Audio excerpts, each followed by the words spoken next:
As some experts believe that the moment people realized Nancy was truly gone, the response should have changed immediately. Once a missing person search begins to show signs of a possible kidnapping, they argue, the FBI should step in and take control of the investigation. The reason is simple. The FBI is widely considered the premier agency in the world when it comes to handling kidnapping cases. Medium-sized local law enforcement departments often do not have the same level of experience dealing with situations that complex. Because of that, some observers now wonder whether a faster federal response could have made a critical difference in the case. Authorities say the department has 96 detectives, all described as highly dedicated investigators who have been working extremely long hours every week since Nancy Guthrie disappeared. Their effort has been relentless, but tonight new developments are emerging in the investigation that could change how the case is understood. Before going further, make sure you subscribe, because in this report we are examining the central question that investigators and analysts have been asking since the very beginning. Why Nancy? Why this house? And why this family? For more than a month, FBI behavioral profilers have been carefully analyzing the case, studying timelines, reviewing evidence, and closely examining the suspect's behavior. Nancy Guthrie is still missing, but investigators now believe they may finally be starting to understand something critical about why she may have been targeted. Investigators say the collaboration between agencies is a crucial part of this case. The investigation is now a joint effort, and the FBI brings significant resources to the table. Tools, technology, and investigative capabilities that a local department may not always have access to. They also bring experience. While Pima County detectives are known to be dedicated professionals, experts point out that experience in investigations often comes from the sheer volume of cases handled over time. In many affluent communities like Pima County, the overall crime volume tends to be lower. That means detectives may not face hundreds of serious cases each year. As one former investigator explained, when he worked in a detective squad, he handled nearly 300 to 400 cases annually. That kind of workload builds deep investigative experience. You are not born a skilled investigator, he said. You become one through years of handling case after case. That is why the partnership with the FBI is seen as an important advantage. At the center of this investigation is Nancy Guthrie, an 84-year-old great-grandmother. She had difficulty walking, relied on daily medication, and depended on a pacemaker to keep her heart functioning. In many ways, she does not fit the typical profile of someone targeted in a violent abduction. Yet investigators believe the person responsible did not act randomly. They believe this was not a mistake, not an accident, but something far more deliberate. Investigators now believe Nancy Guthrie may have been deliberately chosen. Since February 1st, authorities have been focused on one central question. Why would someone target an 84-year-old woman living alone in a quiet Tucson neighborhood? At the same time, officials are pushing back against claims that evidence was withheld from the FBI. And when asked why certain DNA samples, such as those from gloves found at the scene, were not sent directly to an FBI laboratory, the sheriff explained that the decision was simply about keeping the evidence processing in one place. According to him, their local lab is highly capable, and the FBI agreed with the approach after discussions between the agencies. Once that decision was made, investigators moved on to the next challenge in the case. Officials also acknowledged that in a large investigation involving nearly 400 officers, disagreements can happen. Not everyone will see every step the same way. Still, authorities say cooperation between agencies continues, and information is being shared. But the bigger mystery remains. What exactly did the offender want, and what does the choice of this particular victim reveal about the person behind the crime? According to experienced FBI profilers, the answers to those questions could dramatically change how the public understands this case. The way the public understands this case may depend on one critical detail. Former FBI agent Jim Fitzgerald was among the first to highlight it publicly during an appearance on Megyn Kelly's program. According to Fitzgerald, investigators have been paying close attention to one specific element: the timing of the abduction, a factor that could reveal far more about how and why the crime unfolded. At the same time, some voices within the law enforcement community have expressed concern about how the case has been communicated to the public. One former reporter who spent many years covering the region before moving to New York emphasized that people must remember the human reality behind the headlines. An elderly mother is missing, and the situation is extremely serious. That concern, he said, is why several of his colleagues questioned the sheriff's handling of public communication. According to those critics, some statements made to the public were inaccurate or poorly delivered, and certain decisions raised additional questions. Because of that, a number of experienced professionals felt compelled to speak out, not to damage the reputation of their community, but to protect it. They stressed that the Sheriff's Department itself has long been considered an outstanding law enforcement agency, one they worked alongside for decades and respected on a national level. According to investigators, Nancy Guthrie was taken from her home at approximately 2 a.m., a time when the neighborhood would have been almost completely silent. Not during the day when people are outside, and not in the early evening when lights are still on and neighbors are awake, but in the deepest part of the night when most houses are dark and residents are asleep. The former FBI agent Jim Fitzgerald says that timing may not be accidental. At 2 in the morning there are fewer lights, fewer witnesses, and almost no movement on residential streets. Choosing that exact moment, he suggests, may point to someone who understood the neighborhood and knew precisely when it would be safest to approach the home. Fitzgerald also pointed to another detail investigators find unusual: the reward. Authorities and private donors have now assembled a reward exceeding $1 million for information in the case. Yet despite the size of that offer, investigators say they have not received the kind of decisive tips that often appear in high-profile cases. For now, officials say they continue to examine different pieces of evidence and pursue leads wherever they may go. But Fitzgerald believes the silence itself may be telling. In his view, it suggests the suspect was likely not motivated by money or valuables inside the house. Instead, he believes the offender specifically wanted Nancy Guthrie herself. That conclusion creates a critical turning point in the investigation, one that former senior FBI profiler Mary Ellen O'Toole has also emphasized as investigators try to understand the person behind the crime.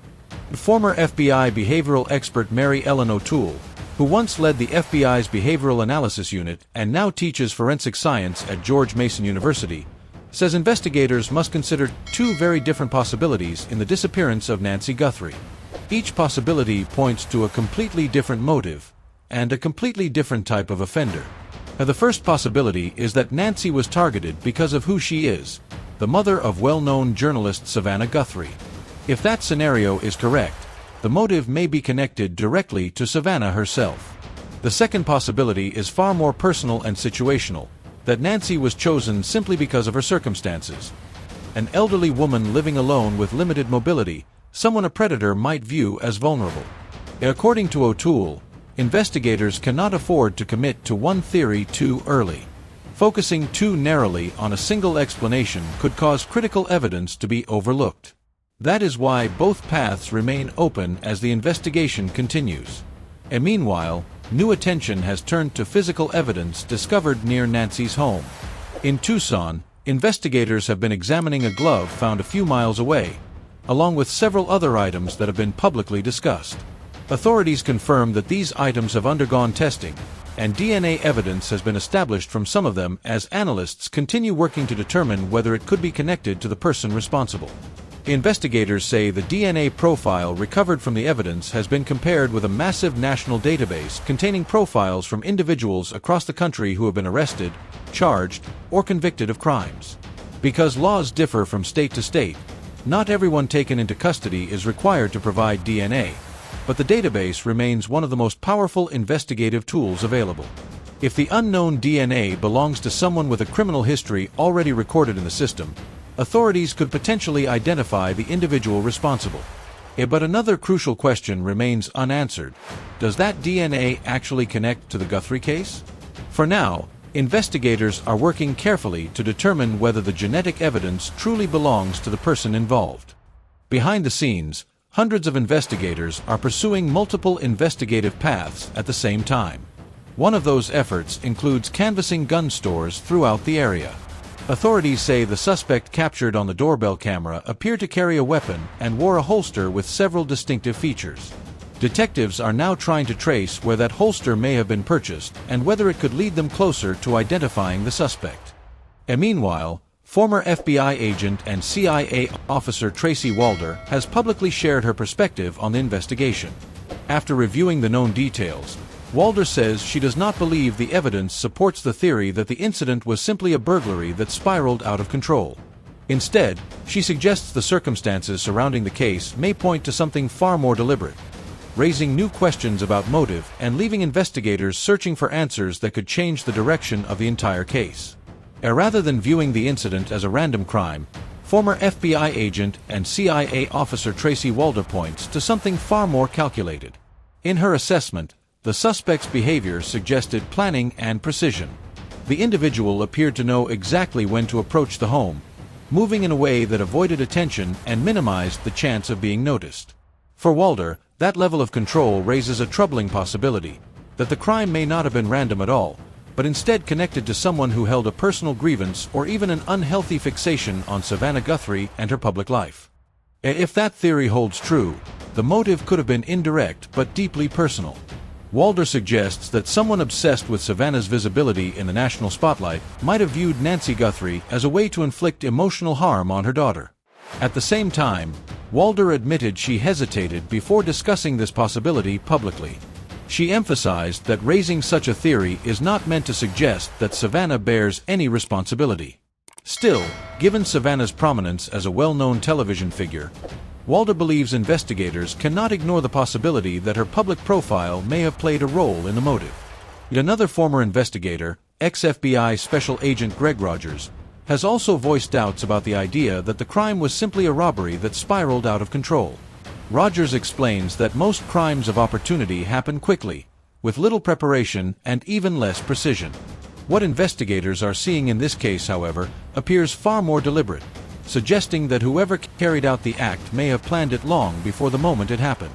Investigators say the behavior seen in this case does not resemble a spontaneous crime.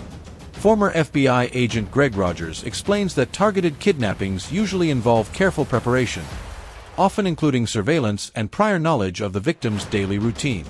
In situations like this, the offender may already understand details that a random stranger would never know. That could mean knowing when Nancy Guthrie was typically home, being aware of her health limitations, or even recognizing the quiet rhythm of the neighborhood late at night. According to Rogers, those kinds of details often point to someone who may have been watching the environment long before the crime took place. The former FBI profiler Mary Ellen O'Toole has also studied the doorbell camera footage captured the night Nancy disappeared, and she noticed something that immediately caught her attention. When profilers analyze video of a suspect, one of the first indicators they look for is stress. In many crimes, suspects show obvious signs of nervousness, hurried movements, hesitation, or visible tension. But in this case, O'Toole says the suspect appeared strikingly composed. His posture, the way he approached the door, and the amount of time he spent standing on the porch suggested a level of calm that would be unusual for someone committing such a high-risk act. At the same time, investigators remain focused on the forensic evidence that could potentially break the case open. Officials have indicated that the DNA recovered from the scene may be a mixed sample, meaning it could contain genetic material from more than one person. O'Toole says that possibility offers a critical lead. If the unknown DNA in that mixture is found alongside Nancy's DNA, it could strongly indicate that the individual who left it behind was directly involved in taking her, bringing investigators one step closer to identifying the person responsible. According to former FBI profiler Mary Ellen O'Toole, the suspect's calm behavior on the porch could reveal something significant about the offender's mindset. She explains that when someone appears unusually composed during a high-risk crime, it often points to one of two possibilities. Either the individual has committed similar acts before, or the crime had been mentally rehearsed over and over long before it happened. In that scenario, the offender may have visualized every step so many times that when the moment finally arrived, the situation felt almost familiar, like following a script that had already played out in their mind. Investigators are also exploring a second path that focuses less on Nancy's connection to her daughter and more on Nancy Guthrie herself. From this perspective, the offender may have chosen her simply because she appeared vulnerable. At 84 years old, with limited mobility and serious medical needs, she may have seemed like someone unlikely to resist or escape. For a criminal searching for an easy target, those factors alone could have made her stand out. The former FBI profiler Jim Clementi believes it is possible that someone learned about Nancy's situation through everyday interactions around the home. Information like this does not always come from close acquaintances. Sometimes it is gathered quietly through routine visits, repair technicians, electricians, plumbers, landscapers, delivery drivers, or even rideshare drivers passing through the neighborhood.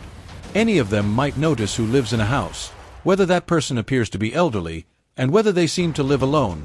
Details that, in the wrong hands, could be used to plan a crime. Even a short visit to the home could have revealed something important, that an elderly woman lived there and that no other family members appeared to be present. Former FBI profiler Jim Clementi explains that individuals with harmful intentions sometimes look for exactly that kind of vulnerability. If someone recognized Nancy Guthrie's situation, they might have viewed it as an opportunity. At the same time, investigators remain focused on forensic evidence that could bring crucial answers. Clementi noted that there is hope in the sheriff's statement that the DNA recovered may be a mixed sample. If the unknown DNA is found combined with Nancy's DNA, it could strongly suggest that the person who left it behind was directly involved in taking her. But another theory adds an even more complex layer to the investigation. Former FBI profiler Greg McCrary, one of the early pioneers of modern criminal profiling, believes the offender may have been watching the neighborhood for some time. In that scenario, the suspect might have first noticed Nancy simply because she appeared vulnerable. Only later, after observing more closely, could the individual have discovered that she was related to Savannah Guthrie, a nationally recognized television figure. If that connection became known, it may have transformed a simple target of opportunity into something far more calculated. According to McCrary, investigators often search for behavioral changes in the aftermath of crimes like this. Someone connected to the offense might suddenly change their routine, avoid normal social interactions, or display an unusual fascination with news reports about the case. Quiet signals that, when noticed, can sometimes lead investigators directly to the person responsible. Former FBI profiler Mary Ellen O'Toole has also raised another intriguing possibility, that the offender may be closely monitoring the media coverage surrounding the investigation. She pointed to the infamous Zodiac killer as an example of a criminal who appeared to thrive on publicity, even sending messages to newspapers to ensure his crimes received widespread attention. In the case of Nancy Guthrie, investigators noticed a similar pattern. The ransom note was delivered directly to the media outlet TMZ, virtually guaranteeing that the message would reach the public almost immediately. But according to O'Toole, that choice may not have been accidental. By sending the message to a highly visible media platform, the offender may have been seeking attention, wanting the story, and the fear surrounding it, to spread as widely as possible. That kind of behavior can sometimes reveal a deeper psychological motive, suggesting that the individual may have wanted recognition for what they had done, or even wanted to watch the public reaction unfold. And meanwhile, investigators continue examining several physical clues that could eventually point to the suspect. One item that has drawn particular attention is the backpack visible in the doorbell camera footage. Authorities identified it as a 25-liter Ozark Trail backpack, a product typically sold through Walmart. At first, detectives hoped that tracing the purchase might lead them to the buyer. However, Pima County Sheriff Chris Nanos cautioned that the trail may not be that simple. Products sold through major retailers like Walmart often appear later on secondary markets such as eBay, Facebook Marketplace, or even local garage sales, making it far more difficult to track who originally owned the item. Investigators now believe tracing the origin of certain items connected to the suspect may be more difficult than originally hoped. The backpack seen in the footage, for example, could have changed hands multiple times before the crime. But another clue may prove far more valuable.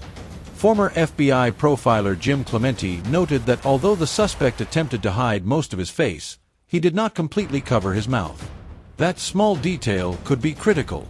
Even a brief moment of exposure might allow tiny traces of biological evidence, such as saliva droplets or microscopic skin cells, to be left behind, potentially providing investigators with usable DNA. And even if that DNA does not match anyone currently listed in the National Criminal Database, the investigation may still have another powerful path forward. Experts say genetic genealogy could allow analysts to compare partial DNA profiles against publicly available ancestry databases.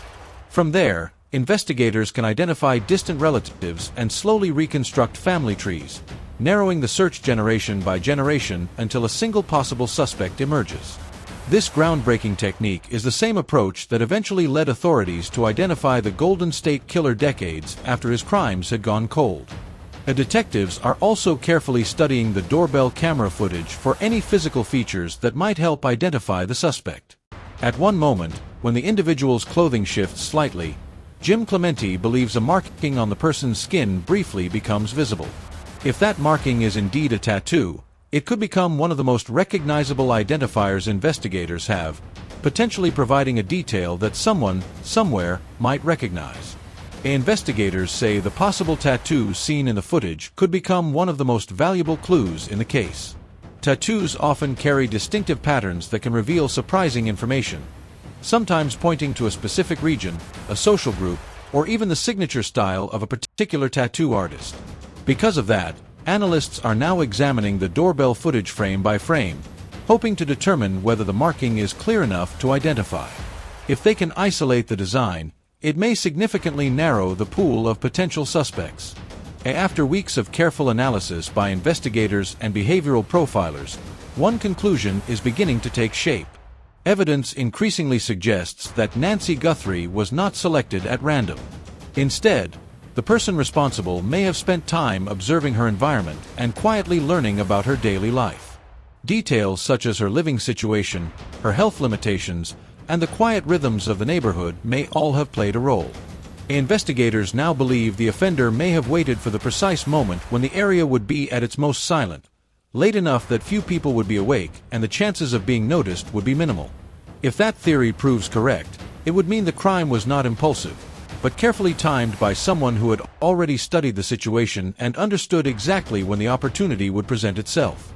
Investigators now believe that regardless of the exact motive, whether it stemmed from hostility toward her well-known daughter, a calculated attempt to exploit vulnerability, or some combination of the two, Nancy Guthrie herself appears to have been the intended target. Tonight, she is still missing, and authorities continue to search for answers. As the investigation intensifies, the reward for information has climbed to $1.2 million, reflecting both the urgency of the case and the determination of law enforcement to bring clarity to what happened. Their officials are urging the public to think carefully about anything unusual they may have noticed after February 1st. Even small observations could matter. Investigators say they are especially interested in reports of individuals whose routines suddenly changed. Someone who abruptly stopped showing up to work, withdrew from normal social activity, or began displaying an unusual level of interest in news coverage about the case. Those subtle behavioral shifts, experts say, can sometimes reveal more than direct evidence. Their authorities emphasize that the key to solving this mystery may already exist in someone's memory. Anyone who may have seen suspicious activity or who recognizes details connected to the suspect is encouraged to come forward. Tips can be reported by contacting the FBI at 1-800-CALL-FBI or by reaching out directly to the Pima County Sheriff's Department. Investigators remain convinced that somewhere, someone has seen something, or knows something, that could finally bring this case closer to the truth.